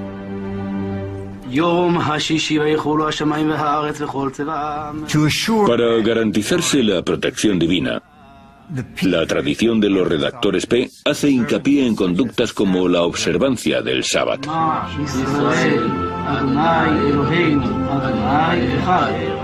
Es durante este periodo de exilio cuando los israelitas se dieron cuenta de que incluso lejos de su país, sin templo, sin sacerdotes y sin reyes, todavía podían adorar a Dios, ser fieles a Él y seguir sus mandamientos.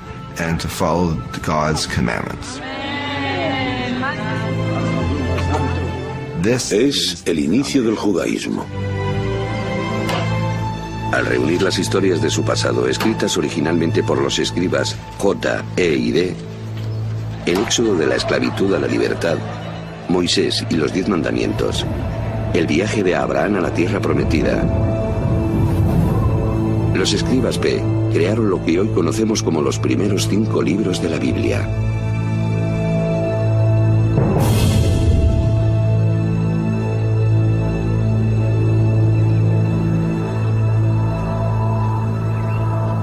Aunque esta teoría es generalmente aceptada, las pruebas empíricas de textos bíblicos del exilio o de tiempos anteriores son difíciles de encontrar.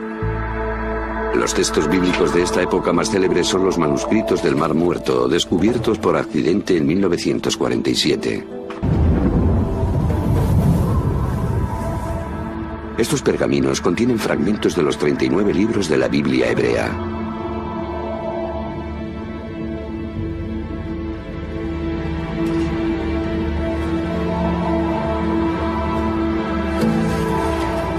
Sobrevivieron porque se guardaron en un entorno perfecto para su conservación: el seco y cálido desierto. Los arqueólogos sospechan que hubo al menos cientos de manuscritos en Israel. Pero debido a que fueron redactados sobre papiro o piel de animal, se descompusieron hace mucho tiempo.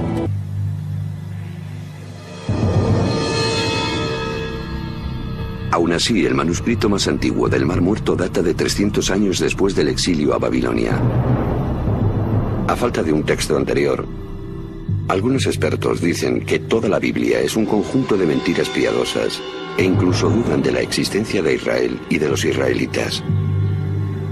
Para muchos revisionistas, unos escépticos extremistas, nunca hubo un antiguo Israel.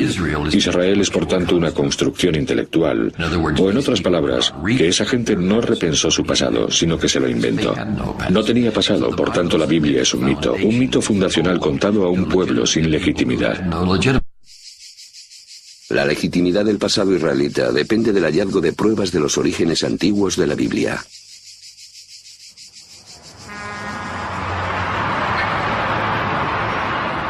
Lo que sería el descubrimiento de una vida comienza fuera de los muros de Jerusalén, en un viejo cementerio.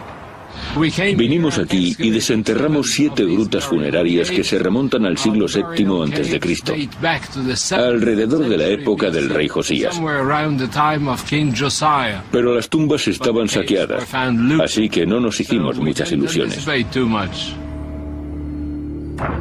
Gabriel Barkay enseñó a un voluntario de 13 años de edad a limpiar una tumba para hacer fotografías. En vez de limpiar la tumba, como estaba solo y aburrido, y tenía un martillo, se puso a golpear el suelo.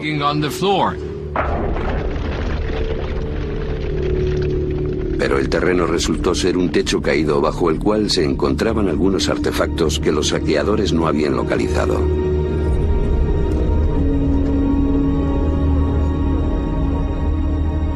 Entre los cientos de cosas sobresalía una.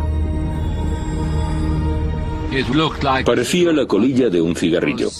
Era un cilindro de unos 4 centímetros de longitud y un diámetro de algo menos de 2. Estaba claro que estaba hecho de plata y que era una especie de pergamino en miniatura. También encontraron otro mayor. Llevaron los dos a los laboratorios del Museo de Israel. Pero desenrollar los pergaminos para saber si contenían una inscripción legible podría destruirlos por completo. Andy Van fue uno de los epígrafos del proyecto. La arqueología es una ciencia destructiva. A fin de aprender algo tienes que destruir lo que hay. Gabriel Barkay y su equipo tenían que tomar una decisión. ¿Desenrollamos o preservamos los amuletos? Decidieron que el riesgo merecía la pena, y el tiempo ha demostrado que tenían toda la razón.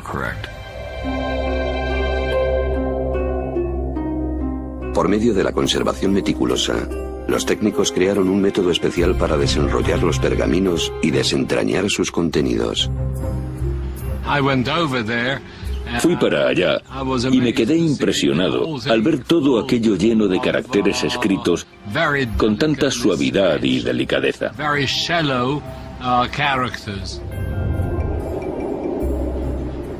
La primera palabra que descifré allí mismo fue YHVW, 4 letras que contienen el nombre impronunciable de Dios.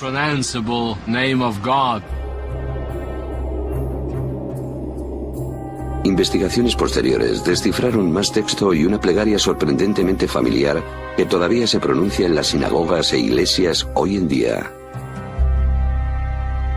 Que el Señor te bendiga y te proteja. Que el Señor haga brillar su rostro sobre ti y te muestre su gracia. Que el Señor te descubra su rostro y te conceda la paz. Libro de los Números 6, 24 al 26.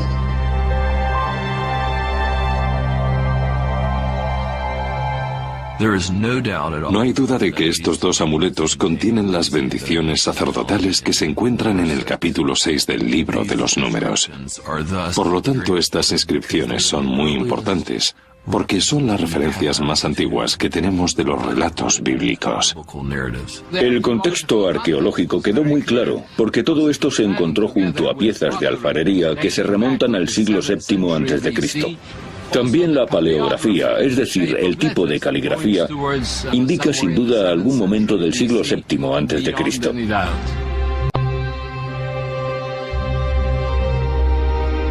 Las bendiciones sacerdotales de los manuscritos de plata anteceden a los manuscritos del Mar Muerto en 400 años.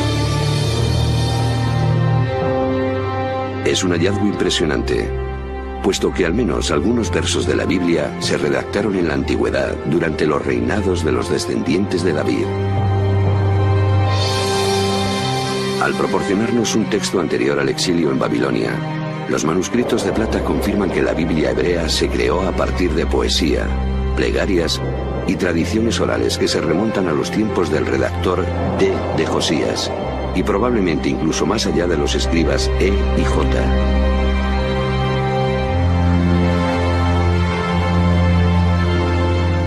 Como los especialistas modernos sospechaban, la Torá, los primeros 5 libros de la Biblia, se configuró durante el exilio en Babilonia.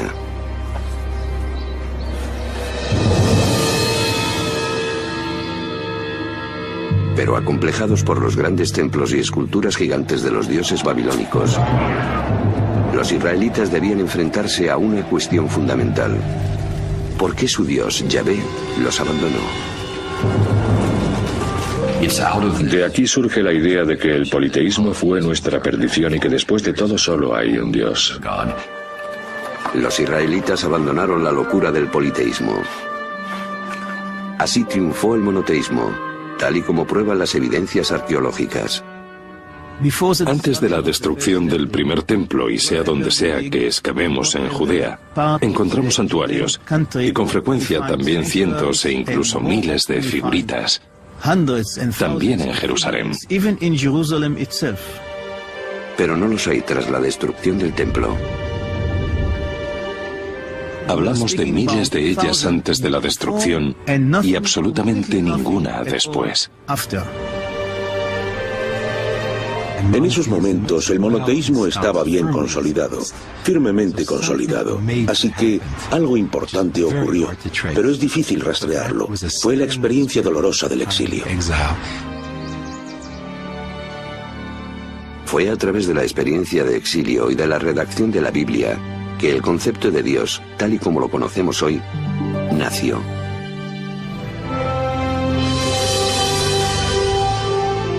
Los manuscritos que narran la relación de los israelitas con su Dios son la Biblia hebrea, el Antiguo Testamento, un texto sagrado para 3.000 millones de personas.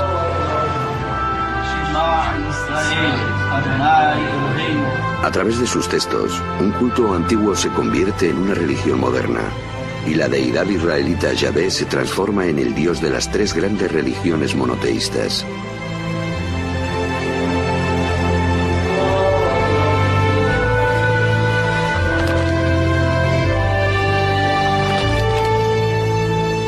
Por medio de sus enseñanzas, la Biblia estableció un código de moral y justicia cuyas aspiraciones resuenan a través de los siglos.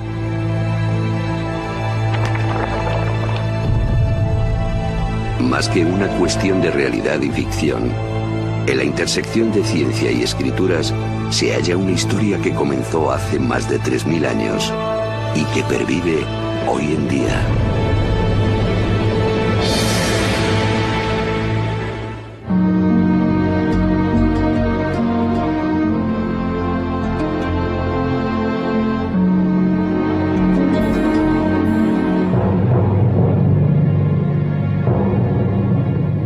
En las profundidades arenosas aparece un monumento real tallado en la piedra.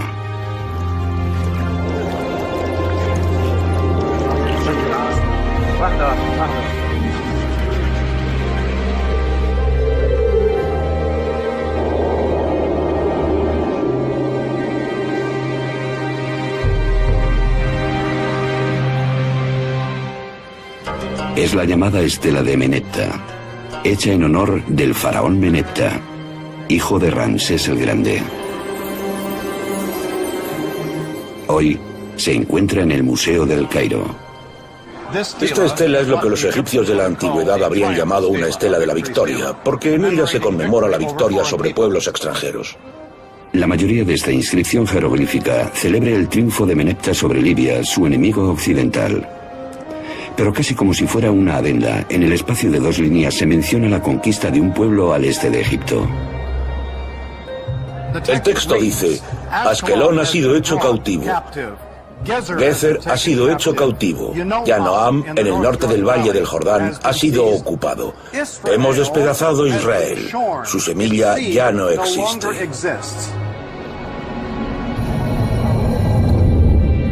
La historia demostró que la seguridad del faraón fue un error.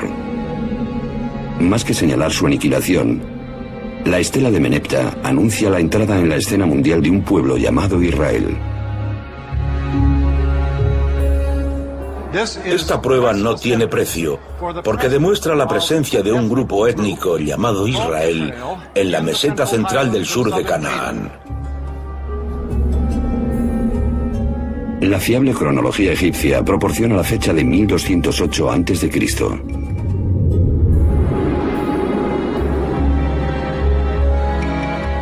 La estela de Menepta es una prueba fehaciente de que hace 3000 años un pueblo llamado israelita vivía en Canaán, el territorio que hoy comprende Israel y los territorios de la Autoridad Palestina.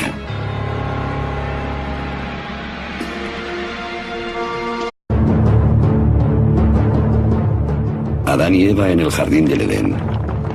Los patriarcas Abraham, Isaac, Jacob y Moisés. Estos son algunos de los personajes más conocidos del Viejo Testamento. Pero ¿son sus historias reales o meros mitos? Cuanto más te remontas en los textos bíblicos, más difícil resulta encontrar pruebas históricas. La mayoría del Génesis es una colección de mitos, historias inventadas. Encontrar rastros históricos de eso es muy difícil. En este programa nos adentramos en la ciencia mientras los arqueólogos escudriñan la Biblia para separar ficción y realidad y averiguar si es cierto que Moisés fue de verdad el autor de la Biblia hebrea. Inmediatamente vi unas letras muy claras y diferenciadas. Este es el antepasado de la caligrafía hebrea. ¿Existen pruebas que sustenten el éxodo del pueblo elegido desde Egipto o fue un pequeño grupo de cananitas que simplemente decidió liberarse? Para saberlo, destaparemos artefactos antiguos que ayudan a fechar los acontecimientos bíblicos y veremos lo que los arqueólogos dicen que pudieron ser los muros que Josué derribó. Este incendio, por así decirlo, fue la madre de todos los incendios. Únase a los expertos en su búsqueda de las encrucijadas entre la ciencia y las escrituras para descubrir la Biblia en profundidad. Los secretos enterrados de la Biblia. Episodio 1.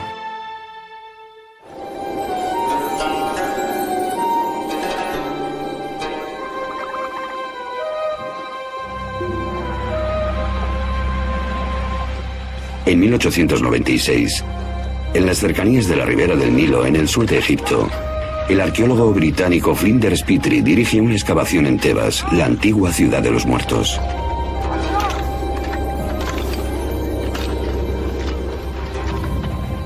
Aquí realiza uno de los descubrimientos más importantes de la arqueología bíblica.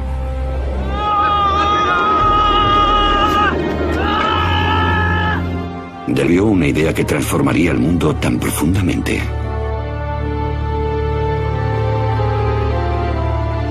Ahora, los arqueólogos y los expertos bíblicos están alcanzando una nueva síntesis que promete revelar no solo nuevos descubrimientos históricos, sino también el significado profundo de lo que los autores de la Biblia querían comunicar. Comienzan cavando en la tierra y en la Biblia. No nos podemos permitir ignorar los textos bíblicos, sobre todo si podemos aislar un resquicio de verdad entre todos los cuentos y además tenemos las pruebas arqueológicas para ello. ¿Qué ocurre cuando ambos, texto y artefacto, apuntan en la misma dirección? Entonces estamos pisando terreno históricamente firme.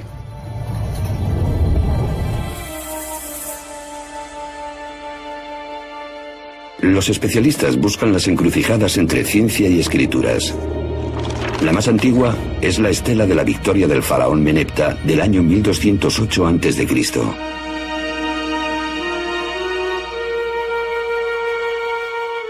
Tanto la estela como la Biblia ubican a un pueblo llamado los israelitas en las elevaciones de Canaán, una superficie que engloba a los actuales Israel y territorios de la autoridad palestina. Es aquí, entre dos de los mayores imperios de la historia, donde comenzó la historia de Israel. La Biblia hebrea está llena de historias sobre los orígenes de Israel. La primera es la de Abraham, que emigra con su familia desde Mesopotamia para dirigirse a la tierra prometida, Canaán. El Señor le dijo a Abraham: sal de tu tierra y de tu parentela y de la casa de tu padre, y ve a la tierra que te mostraré. Yo haré de ti una gran nación, y bendeciré y engrandeceré tu nombre. Serás bendecido. Génesis 12, 1 y 2. Según la Biblia, esta promesa funda la alianza, un contrato sagrado entre Dios y...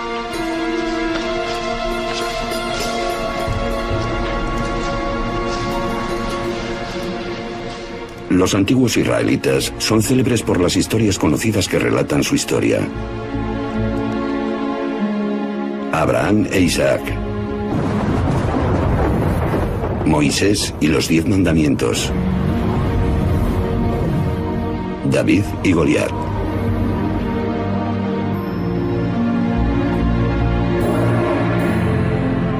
Fueron los primeros israelitas quienes redactaron la Biblia.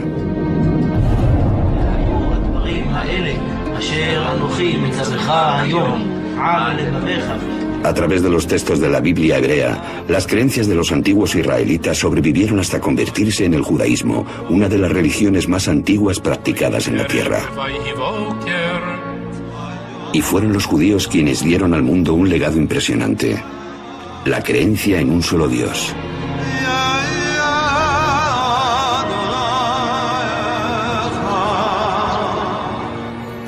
Esta fe se convertiría en la base de otras dos grandes religiones monoteístas: el cristianismo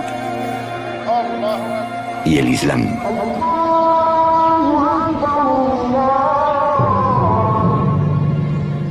La Biblia hebrea, a menudo conocida como Antiguo Testamento, para diferenciarla del Nuevo Testamento, describe los acontecimientos del primer cristianismo y la creencia en un solo Dios, que son parte esencial de la cultura del mundo.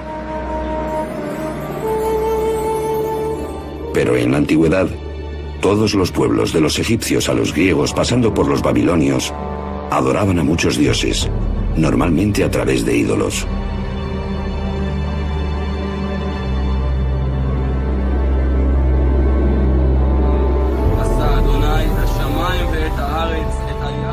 ¿Cómo fue que los israelitas, de entre todos aquellos pueblos, descubrieron el concepto de un solo Dios? ¿Cómo se les ocurrió a Abraham? Para señalar la alianza, Abraham y los varones de su familia son circuncidados. Sus descendientes serán el pueblo elegido de Dios. Serán fértiles, se multiplicarán y habitarán toda la tierra que hay entre Egipto y Mesopotamia. A cambio, Abraham y su pueblo, que se convertirán en israelitas, deberán adorar a un solo Dios.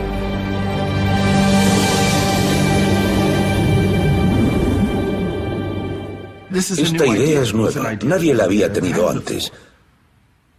En nuestro sentido, Dios no existe antes de Abraham. Hoy en día, es difícil apreciar la radicalidad que esta idea debería de haber supuesto en un mundo dominado por el politeísmo, la creencia en muchos dioses e ídolos. El relato de Abraham es parte del primer libro de la Biblia, el Génesis, como lo son el Arca de Noé y Adán y Eva. Aunque este libro comunique un mensaje potente, hasta la fecha no existen pruebas ni textos extrabíblicos que corroboren sus historias. Cuanto más te remontas en los textos bíblicos, más difícil resulta encontrar pruebas históricas. Los patriarcas datan del Génesis. La mayor parte del Génesis es una colección de mitos, historias inventadas, cosas así. Encontrar rastros históricos de esto es muy difícil.